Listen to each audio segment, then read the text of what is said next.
Hello 11th class. आज हम physics में त्वरण पढ़ने जा रहे हैं। ठीक है, इसके पहले हम जो है तो वेग और चाल पढ़ चुके हैं। वेग क्या होती है, चाल क्या होती है। ठीक है, तो फिज़िक्स के अंदर ज़्यादातर जो राशियों के बारे में पढ़ेंगे वो सदिश राशियाँ ही ज़्यादातर होंगी। अदिश तो पढ़ते हैं, अदिश बता देते हैं, लेकिन जो ज़्यादा यूज़ होती हैं और जो परफेक्ट राशियाँ होती है वो क्या होती हैं, सदिश राशियाँ होती हैं। तो त्वरण क्या होता है, त्वरण की डेफिनेशन आपने पढ़ा होगा, एक्सेलरेशन एंड, ठीक है, मंदन, इसको बोलेंगे त्वरण है तथा मंदन। अब इसकी हम बात करते हैं तो क्या होगा, समय के साथ वेग में परिवर्तन की दर को हम क्या बोलेंगे, त्वरण बोलेंगे। वेग हम पढ़ चुके हैं, वेग क्या होती है, एकांक समय में किसी निश्चित दिशा में जो चली गई दूरी को हम उसकी क्या बोलते हैं, वेग बोलते हैं। ठीक है, वेग आता है तो सदिश राशि है, इसलिए दिशा बताना बहुत ज़रूरी है। अब यहाँ पर डेफिनेशन क्या है, समय के साथ वेग में परिवर्तन। वेग में जब परिवर्तन होगा तो उसको हम क्या बोलेंगे, त्वरण। अब वेग में परिवर्तन क्या होगा, मान लीजिए कि हम 10 की स्पीड से गाड़ी जा रहे हैं, 10 किलोमीटर पर घंटे की स्पीड, सामने से कोई व्यक्ति गुजर गया, ब्रेकर आ गया या रोड बहुत ख़राब आ गई, तो हम अपनी स्पीड को थोड़ा सा कम कर लेते हैं। कम करने पर मान लीजिए स्पीड हमने 2 किलोमीटर पर घंटा कम कर दी, और स्पीड हो गई हमारी 8। तो जो 2 का जो फ़र्क आया है उसको क्या बोलेंगे कि हमारे त्वरण कितना है, 2 किलोमीटर पर घंटा जो है कम हो गया है। इसी तरह ज़्यादा भी हो सकता है कि 10 से चल रहे हैं, रोड बहुत अच्छी मिल गई, हमें सोना मिल गया, तो हमने क्या किया, बहुत तेज़ी से गाड़ी को आगे बढ़ा दिया, तो हमारी जो वेग है मान बढ़ जाएगा, मतलब त्वरण। मतलब या तो ये वेग में वृद्धि हो या तो कमी, मतलब कुछ भी हो परिवर्तन, उसको हम क्या बोलेंगे, त्वरण।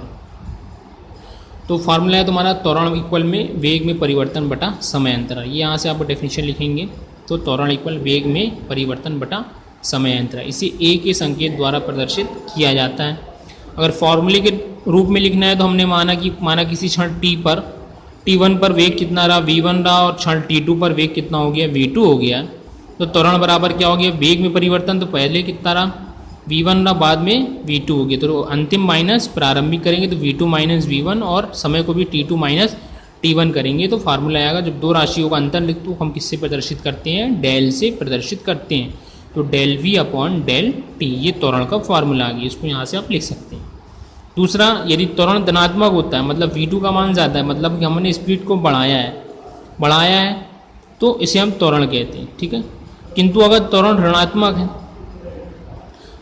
है मतलब क्या, वेग में कमी आ रही, तो इसे हम क्या बोलते हैं, मंदन। है दोनों त्वरण, लेकिन यहाँ पर डेफिनेशन में थोड़ा सा अंतर कर दिया ताकि आपको कहीं पर त्वरण लिखा हो तो आप समझ जाएंगे किसी गाड़ी किसी चाल का वेग बढ़ रहा है, लेकिन अगर मंदन लिखा है मतलब कि वहाँ त्वरण ऋणात्मक है। त्वरण ऋणात्मक मतलब वेग के मान में कमी आ रही। त्वरण भी कैसी एक राशि है, सदिश राशि है, इसको आप लिख लेंगे।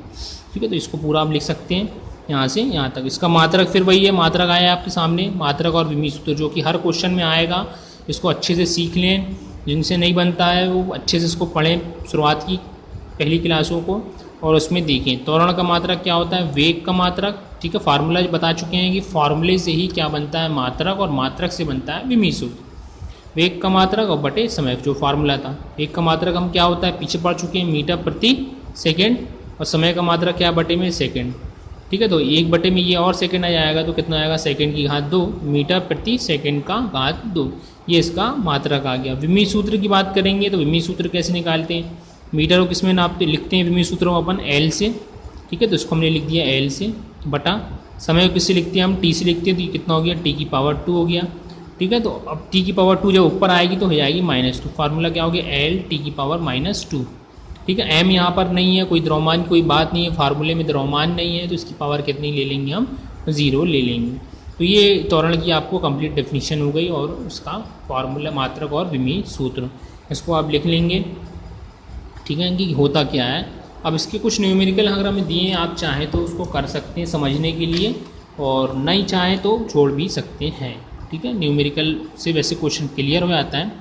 हमने दिया है, देखो एक सरल रेखा में गतिमान कण किसी क्षण t पर इस सूत्र के द्वारा प्रदर्शित किया जाता है कि जो गति कर रहा है वो क्या है, हमारे पास जो रेखा का एक समीकरण हमें ये दिया है, b दिया, जहाँ b का मान कितना है, 5.0 मीटर पर सेकेंड। इसका मतलब क्या है, जो b है यहाँ किसको प्रदर्शित कर रहा है, किसी वस्तु की चाल या वेग को प्रदर्शित कर रहा है।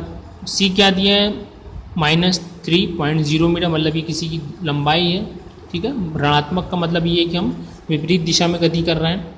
और x मीटर में है, ठीक है, t सेकंड में है, तो ज्ञात करना है हमें ये। आगे क्वेश्चन समझ में, हमें किसी क्षण पर जो स्थिति है उसका समीकरण ये दिया है, ठीक है। समीकरण मतलब हम जिस रेखा पे गति कर रहे हैं उस रेखा का समीकरण दिया है, b और यहाँ c है। तो b क्या है यहाँ पर बता दिया है, b का देखो यहाँ मान से हमें पता चला, यहाँ दिया नहीं है कि b क्या है, लेकिन हम इसके मात्रक से बता सकते हैं कि ये क्या है, किसी न किसी वस्तु की चाल है।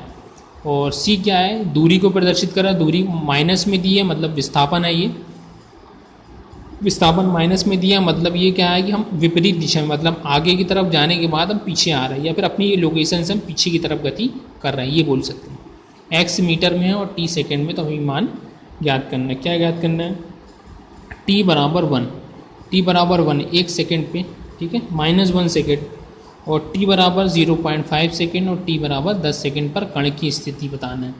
क्या स्थिति है, कण की प्रकृति क्या है और कण का वेग, ये क्वेश्चन करते हैं। सबसे पहले हमें क्या दिया, t बराबर -1, तो t